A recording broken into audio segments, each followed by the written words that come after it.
Olá, pessoal. Bem-vindos à nossa aula 2 do curso de Atlantis 4 de perspectiva, tá? Porque a gente só vai trabalhar aqui com as perspectivas. E antes de começar a aula 2 aqui rapidamente, eu quero explicar para vocês o que são, afinal, esses 5 botões aqui, que são os botões responsáveis por tudo no Atlantis, tá? O primeiro é o botão Shader, né? É o nome que o Atlantis dá para os materiais, ou seja, para as texturas, que a gente vai ver ele detalhadamente aqui. O light é uma lâmpada, né? São as luzes artificiais, ou seja, são as nossas lâmpadas que nós vamos trabalhar aqui na imagem. O sol, o terceiro botão, é onde nós vamos trabalhar com a luz natural, posição do sol, questão de sombra e demais opções. O quarto botão, né, são os objetos, nada mais são que os blocos, né? São os modelinhos prontos que nós podemos inserir no nosso projeto, direto do Atlantis. E aqui é o de câmera, né, de nossas câmeras e perspectivas. Então, para começar, faltou explicar como a gente trabalha aqui com o fundo do Atlantis, ok? Então, basicamente, eu quero mostrar para vocês 3 opções, tá? E aí cada um resolve o que é melhor em cada caso. A primeira opção eu não gosto muito, que é o trabalhar através de imagens JPEG, ou seja, qualquer imagem que você baixar lá no Google, que tenha um fundo, né, de cidade, enfim, alguma paisagem, você joga ela aqui e trabalha. Já vou explicar para vocês por que eu não gosto de trabalhar com ela. Você tem algumas formas de inserir o background aqui. Uma delas é através do catálogo, né, que eu vou explicar mais para frente como é que funciona. A outra forma é você vir no seu computador, pegar um fundo e simplesmente arrastar ele e soltar aqui. E a outra opção é dar 2 cliques aqui no background, com o botão esquerdo. Ele vai abrir o seu computador, você escolhe uma imagem e clica em abrir. E aqui é o motivo de que eu não gosto de trabalhar com as imagens JPEG. Por quê? Lembra que nós configuramos aqui na engrenagem o tamanho que nós queremos da nossa imagem, ok? 1500 por 1025. Quando você põe uma imagem JPEG, você é obrigado a trabalhar com a resolução da imagem. Por quê? Senão você vai distorcer a imagem, não vai ficar bacana. Então, ele automaticamente vai ajustar a sua imagem para o tamanho do JPEG. E o pior ainda, que é você vai ter que ajustar o seu modelo à posição da imagem, tá? Então, observe o que acontece, ó. Eu vou mexer no modelo, ó, eu vou ter que posicionar ele na imagem. Nossa, é terrível, tá? Então, não é bacana de fazer isso. Eu não gosto de trabalhar com as imagens, tá?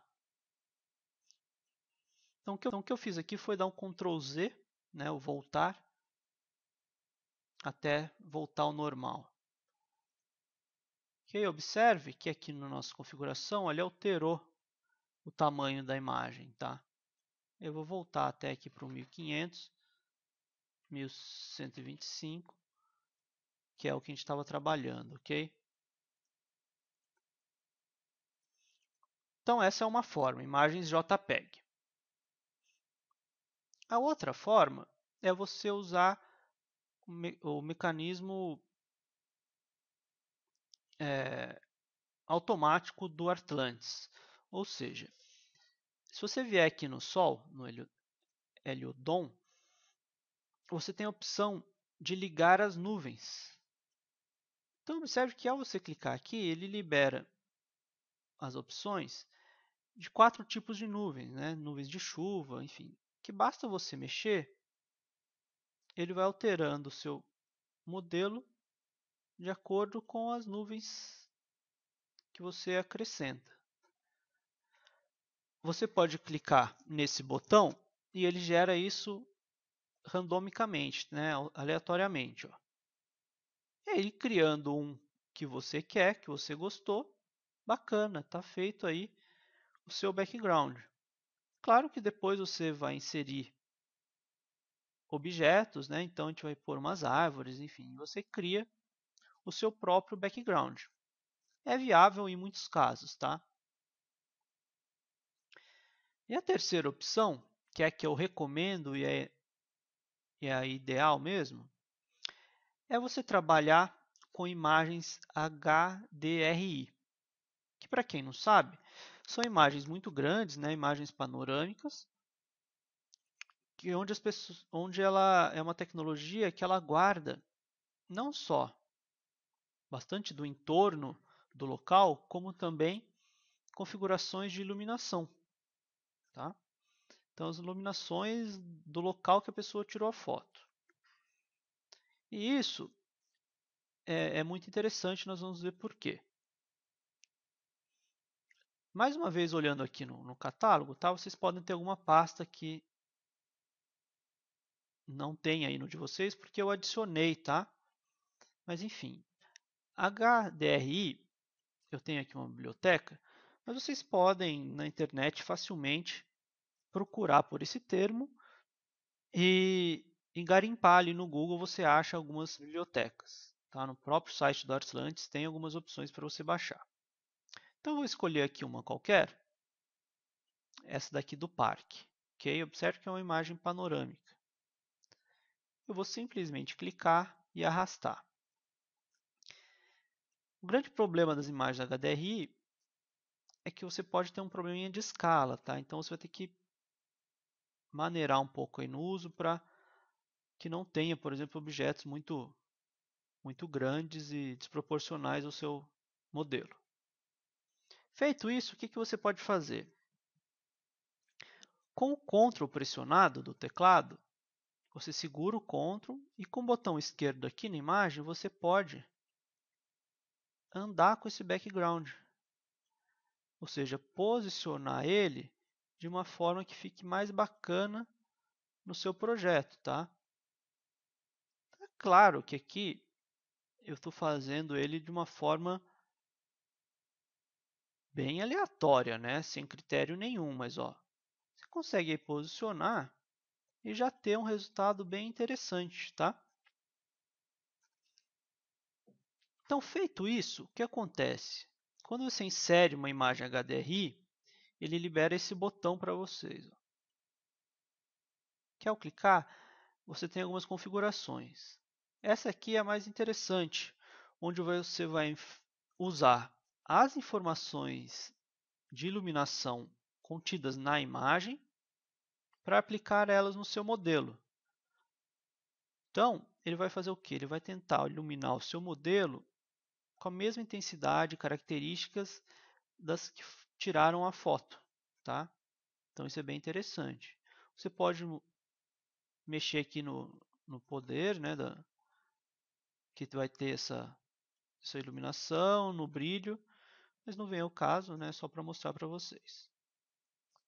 Então, aí, ó, o nosso projeto já começou a ganhar uma cara interessante. Tá? Então, lembrando que essa opção HDRI é a opção que eu recomendo. Tá? E que os principais softwares de render e o próprio Photoshop você trabalha bastante com esse tipo de imagem. Bacana? Então, feito isso, você tem aqui, para retirar, tá? Se você não quiser mais, você vem aqui e coloca Heliodon Sky, tudo bem? O foreground são imagens que ficam na frente, ou seja, se você quiser colocar um logotipo, alguma coisa, você põe, mas não vem ao caso, né? Bacana, tá? E observe o seguinte, quando você põe um HDRI, ele automaticamente desabilita, tá? As nuvens automáticas, porque elas influenciam na iluminação, tá? Então teria um conflito. Então, dando continuidade, vamos continuar aqui na iluminação solar, tá? Você tem 3 formas de trabalhar com iluminação solar. Com a localização, ou seja, você clica na iluminação local, e a partir dela, se você configurar lá no SketchUp, ela já vem. Mas você pode vir aqui, colocar as coordenadas do seu terreno, o dia, a hora, a força do sol e trabalhar com essa questão, tá? Só que essa iluminação aparentemente não aconteceu nada, né? Por quê? Para ela funcionar, você tem que ligar as sombras, ó. A partir do momento que você liga as sombras, aí sim ela começa a aparecer a iluminação do sol, ok? E o que você faz com a sombra? Tem só essa barrinha de transição, que é o quê? Quanto mais para a esquerda, mais linear fica a sombra, ou seja, a transição entre ela e a parte iluminada é reta, né? Quanto mais para a direita, essa transição fica mais suave, né? Fica um pouco mais real e mais interessante. Ok? E aí, a partir desse momento, lembra do nosso 2D View? Quando você tem aqui o 2D View, quando você está no botão do Sol, ele mostra esse círculo amarelo, que é o que? A posição que o Sol está em relação ao seu objeto. E no localização você tem o norte, onde você pode clicar e mudar aí a orientação do norte. Ok? Outra opção é a 45 graus, ou seja, simplesmente ele põe o Sol a 45 graus, sem opção de mexer em nada.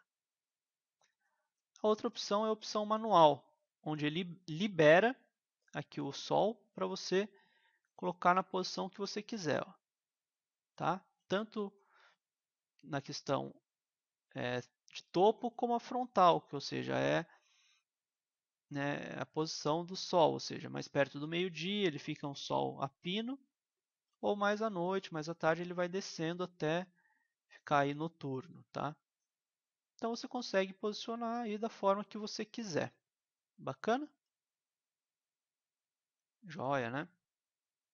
Então observe que já começou a criar uma cara mais interessante, tá? Então observe que olha o que um botão faz na sua imagem, ó. Uma configuração, tá vendo? Então nunca pode esquecer de ligar aqui a sombra, senão a sua imagem vai ficar bem estranha. Bacana? Então legal. A última opção que nós temos aqui, além da força, da luz do céu, que não vem ao caso, você tem aqui algumas opções. Ó. Você pode ligar, por exemplo, o lens flare, que é o quê? Sabe quando o sol bate na lente ou em um vidro e dá aquele reflexo? Então, é exatamente isso. Como não é o caso aqui nosso, ele não vai aparecer, mas você tem aqui algumas opções de lens flare. Okay? Você pode ligar a neblina, ou seja, você liga a neblina e muda aí as configurações, ele vai dar aí uma esfumaçada na sua imagem. Você tem a questão da poluição, tá? Que você só consegue mexer quando você está trabalhando com as nuvens automáticas, tá? Ele dá uma cara mais poluída, enfim. Aqui a animação a gente não vai usar. Bacana? Então fechou aí mais uma opção. Já viu as opções de câmera, as opções de iluminação natural. Agora nós vamos ver rapidamente uma introdução aos materiais, tá? Aos shaders. Como é que funcionam os shaders no Artlantis? Primeiro que aqui ele traz uma lista de todos os materiais que vieram lá do modelo, ou seja, lá do SketchUp. tá? Então tem aqui o conjunto de todas as cores e todos os objetos que têm materiais diferentes, tudo bem? Então observe que ao clicar em um material, por exemplo, no amarelo, ó, ele vai destacar todos os locais que tem esse amarelo. E automaticamente ele vai para o material. Tá? Então, se eu clicar aqui no cinza, ele automaticamente vai para a cor cinza e você consegue mudar alguns parâmetros. Tá? A cor dela, você pode aplicar um reflexo, ó, diminuir o brilho, por transparência. Então, as cores naturais do Sketch, você trabalha aí com esses tipos de opções, tá? A gente não vai usar nenhuma delas, porque a gente vai usar os materiais que vêm no Artlantes. Bacana? Então, eu vou explicar, a gente não vai terminar essa aula com todos os materiais, mas a gente vai aprender, pelo menos, a aplicar alguns e entender como é que funciona aqui o nosso catálogo. Ok? Então, o nosso catálogo ele funciona da seguinte forma.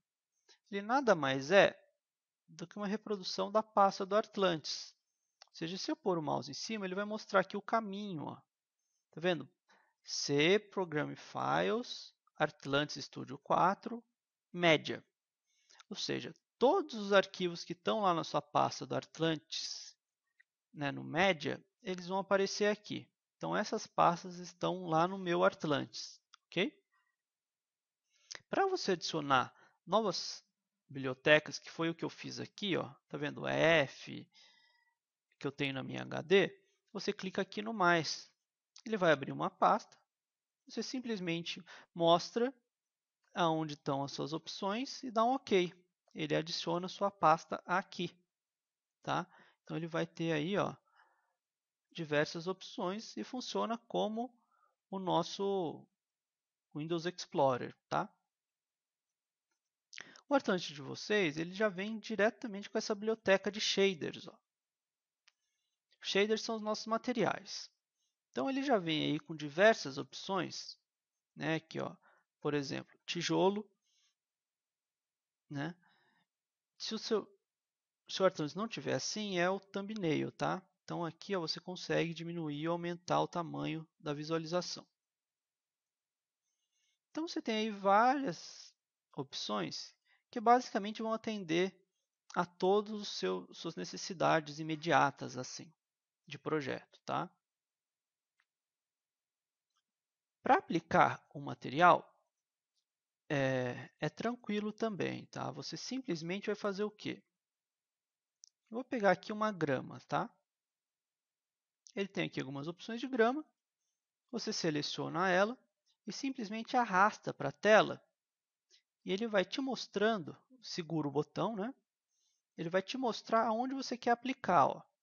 Então, se eu quiser aplicar essa grama aqui nessa opção, eu simplesmente solto. Então, ele vai aplicar a grama aqui, tá? E automaticamente ele vai mostrar a grama que você aplicou no material e as opções que essa grama tem já configuradas. Ou seja, você consegue aumentar o tamanho dela, tá? Eu vou criar aqui uma cena nova, ok? Vou girar e aproximar a câmera só para a gente ver essas alterações, ok? Então, observe a diferença aqui. Ó. Volto aqui no Materiais, né? Clico na grama. Então, você consegue ó, mexer aqui ó, no tamanho da grama, tá? Você consegue mexer na questão de reflexo, se ela vai trabalhar com reflexo, com o brilho, o bump é a profundidade, tá? Às vezes é imperceptível a olho nu assim, mas de detalhe em detalhe que você trabalhar, o final, o conjunto da imagem traz uma diferença boa, tá? Transparência, enfim, você tem aí diversas opções, tá? Você pode rotacionar a textura. Enfim, cada textura tem opções diferentes de configuração, ok? Mas elas já vêm prontas do Artlantis. Bacana? Então deixa eu voltar aqui para a nossa cena e falar mais sobre alguns outros materiais, tá? A pasta principal que existe é essa A-Surface. Por quê? Ela tem uma quantidade enorme de diferentes tipos de materiais, que vai desde o alumínio, passando aí pelo o cromado, até, por exemplo, vidros, ouro, mármore. Então você tem aqui vários materiais já prontos, tá? Que você talvez nem precise procurar na internet. Tá? Que na próxima aula eu vou mostrar alguns sites que a gente consegue baixar outras bibliotecas para o Artlantis. Então, por exemplo, vidro, olha que bacana. Então eu posso vir aqui com vidro, arrastar e jogar todos os locais que tem vidro, ele aplica o vidro, tá? E aí observe que são outras configurações, ó. Você pode mexer com a cor do vidro, tá? Tá vendo? O vidro ficou mais esverdeado. Você pode mexer com a cor do reflexo, que é exatamente isso que a gente fez, com o brilho. Isso aqui é legal porque é a configuração de transição do reflexo, né? Então, se você diminuir, ele vai ficar um vidro mais reflexivo, tá? Então, ó lá, está mostrando bastante lá o fundo, ok? Então, é a transição aí de... Então, mais uma vez, vamos aqui em outra imagem para a gente ver bem essa configuração, ó. Ok? Olha aí. Tudo bem? E aí você consegue mexer aqui com a qualidade do vidro e alguns outros parâmetros, tá? Que não vem ao caso, não é uma aula de materiais, enfim, você deve conhecer e mexer aqui nas configurações para ter uma ideia melhor, tá? Mas basicamente é isso, você não vai precisar mexer com tanta coisa não, ok? Então, bacana, né? E aí você vai assim por diante, por exemplo, aplica uma outra grama aqui nessa tonalidade, aqui você aplica outra, e assim vai, tá vendo? Você vai criando aos poucos a sua imagem, tá? Questões de concreto, você tem aqui no pavimentação, você tem aqui concreto, que você pode pôr na parede, e aí é bacana que você tenha a opção de tamanho, de reflexo, de profundidade, de brilho. E aqui você consegue misturar a cor do concreto com alguma cor. Ou seja, se você clicar com o botão direito aqui, ele abre essa opção de cores e você consegue, por exemplo, deixar o concreto branco, igual lá estava amarelo, né? Você consegue aí trabalhar, ó, com concreto na cor amarela, tá? Claro que aqui de longe, assim, a gente não enxerga bem, porque aqui é só uma prévia, mas se a gente chegar à câmera, a gente consegue ver melhor, né? Claro que lá no trabalho, quando a imagem estiver renderizada, a gente enxerga melhor essa textura aí do concreto, tá? Olha aí, ok? Pode, né, claro, aumentar o tamanho para visualizar de uma distância maior. E assim por diante, tá? Então, no A Surface você tem aqui também um tipo de concreto, mas esse é mais bruto. Você tem aqui uma outra opção também que você pode trabalhar com as paredes. Né? Eu joguei ele aqui, ó. Enfim,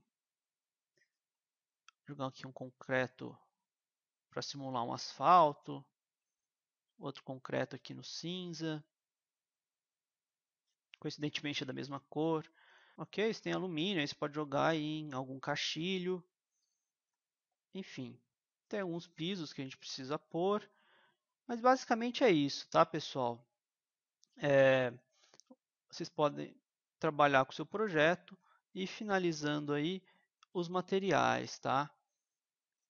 Então, na próxima aula eu vou finalizar a parte de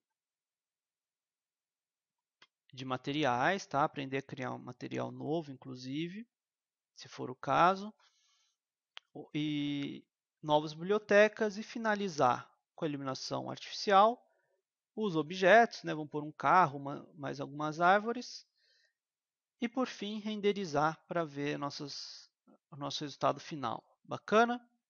Então, até a próxima.